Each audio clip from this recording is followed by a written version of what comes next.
Next is solution. This is another kind of chemical weathering. Now what happens? The rainwater gradually dissolves the soluble minerals like calcium and carbonate ions. They are soluble in water. When the rain falls, these two ions, calcium and carbonate, are dissolved in. They become soluble in water. Hence, the weathering takes place. Then you see over here we have biological weathering. Biological weathering occurs when decomposed plants release acids. Decomposed plants, the dead plants and plants, they release acids, and these acids, they weaken the rock and finally break it down. Right? This water bacteria act on the rocks. So at times tree roots may enter the cracks. This is another time how a biological weathering takes place. Sometimes the roots enter the cracks of the rock and finally split it open and break down. Sometimes the rodents are the animals that live in burrows. They make the soil loose. They make burrows and make the soil loose that hold the rocks, and finally they expose it to the air, wind, water, etc., and it is broken. Then people are also involved in such kind of activities like deforestation, quarrying, mining, and finally they expose the rocks to the atmosphere, and finally it breaks due to the agents like wind, water, rain, sunlight, etc. And the topic over here is mass movement. Mass movement refers to the movement of big, huge boulders. Okay, their position are dislodged. That means they are dislocated from their place and they shift from their place in big mass. Right? So the best example of it is landslide. Another term over here is soil creep. When the soil creeps down or washes down the slopes gradually after heavy rains, that is called soil creep, and this causes fences of farms or electric poles to get tilted. Now another term over here is mud flow. Now during heavy rain, you must be noticing the rains actually wash away the soil which is loose, and in those areas where there is less vegetation and due to less vegetation, the soil becomes loose, and due to heavy rainfall, these are washed away. They mix with rainwater and they flow downhill in the form of mud. Then it is called mud flow. Okay, now this mud flow rushes downhill from high altitude, from a great height, it tends to bury structures in valleys, may block flow of streams and rivers, or affect electricity and communication. So you must have seen the muddy water, and that is really not good. Next topic is soil. Now we have learned that soil is formed when the rocks disintegrate. Okay, so this term soil covers the upper layer of the earth, the surface of the earth. Some particles of the soil are classified into organic and inorganic particles. Now, particles of living things are known as organic particles. Then most of the particles which are not from these living things, they are called inorganic particles.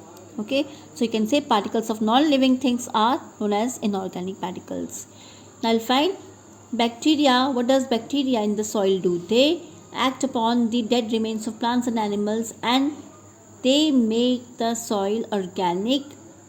Okay, the soil turns into dark colored substance, and this is called humus. So humus is the organic component of soil, which is actually formed by the decomposition of leaves and other plants and animals, that is dead plants and animals, acted upon by microorganisms, and humus makes the soil fertile. Then we have the inorganic particles. Inorganic particles are the pieces of weathered rocks. Okay, they are of different sizes.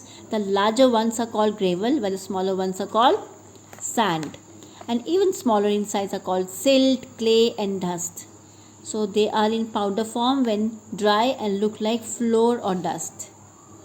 Right? Next is soil formation due to weathering. So you can say how it takes thousands of years to form the soil.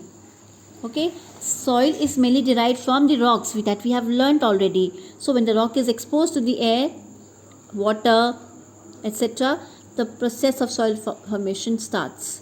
So large pieces of rocks are broken down by some agents like running water, wind, etc. Some are removed by wind, water from the place of origin.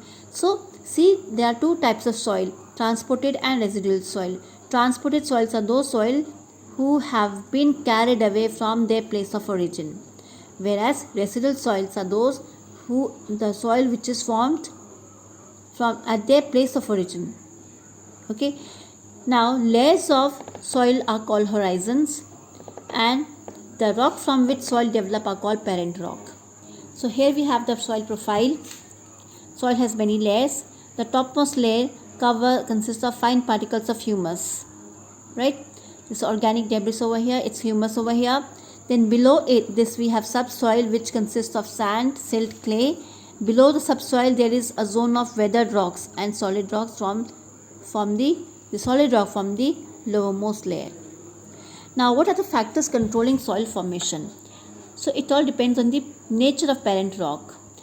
If the soil is in the particular area, it has a characteristics like this, you can see the red sandstone. Now red sandstone, obviously with the color, it all depends on its color, texture and structure. So red sandstone, whichever place has a red sandstone, the soil will be also in red color and will also have the same feel as the parent rock. Next is climatic condition. Temperature and precipitation are very important in formation of soil.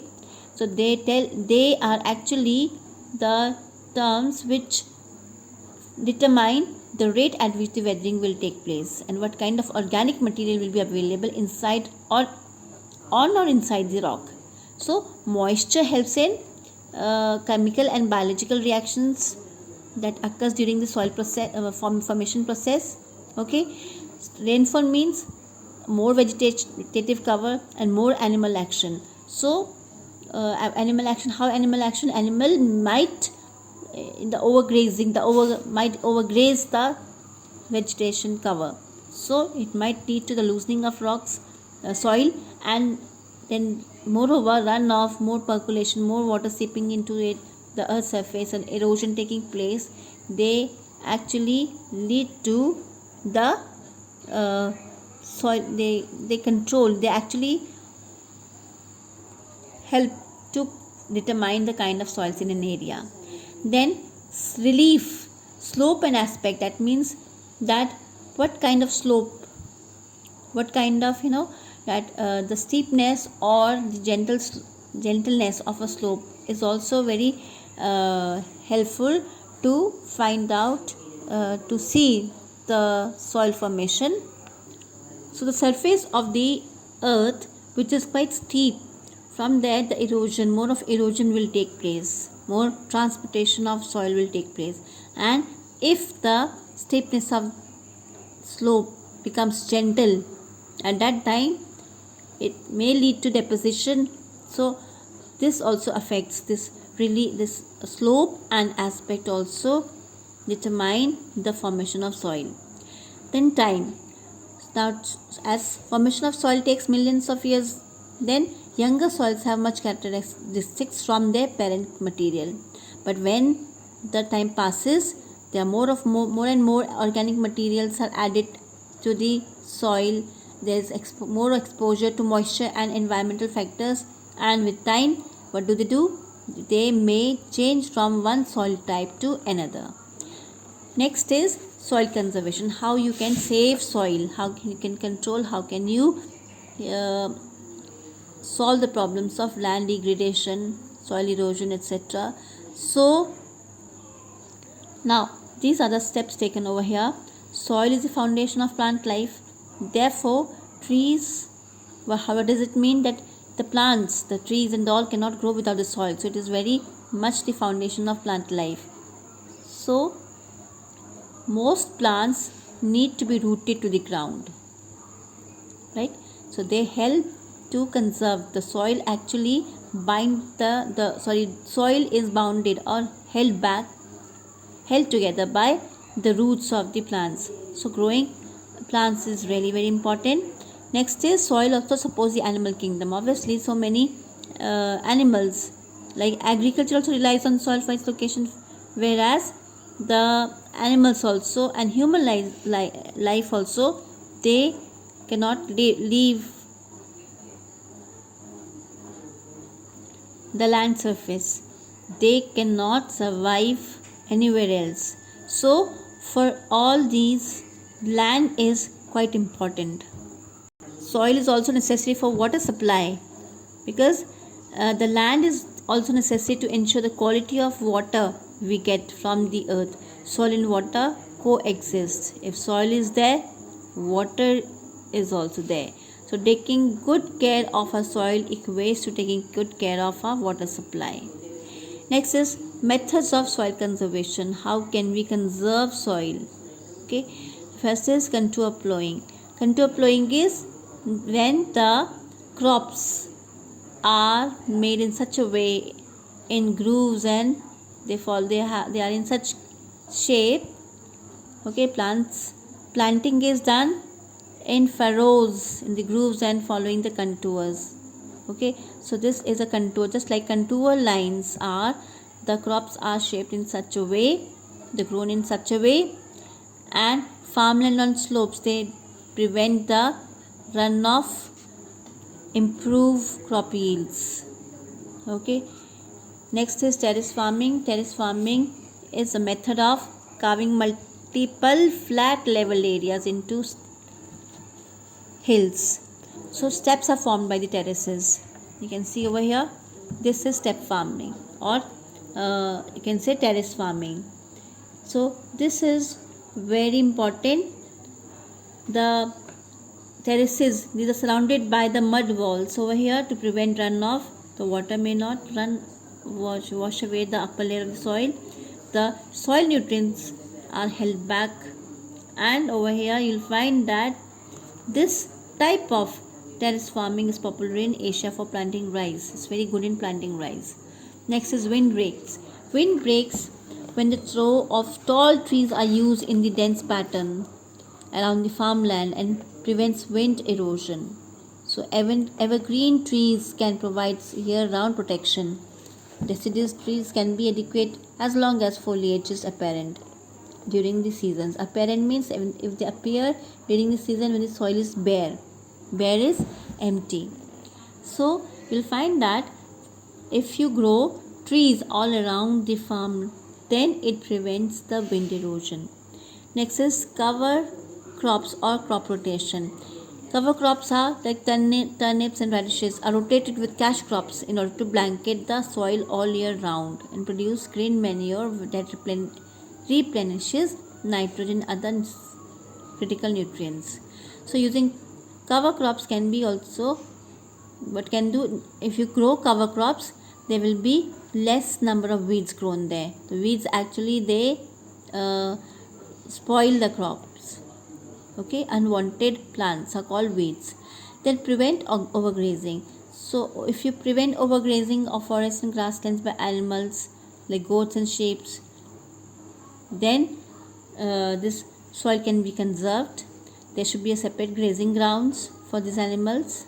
Okay, fodder crops should be grown in large quantities so that animals freely move in the fields for grazing and spoil the soil by their hooves, which lead to soil erosion. So this should be avoided. We should not let the animals move freely on the fields so that they do not spoil the soil. So that's all with this chapter. Please read again thoroughly.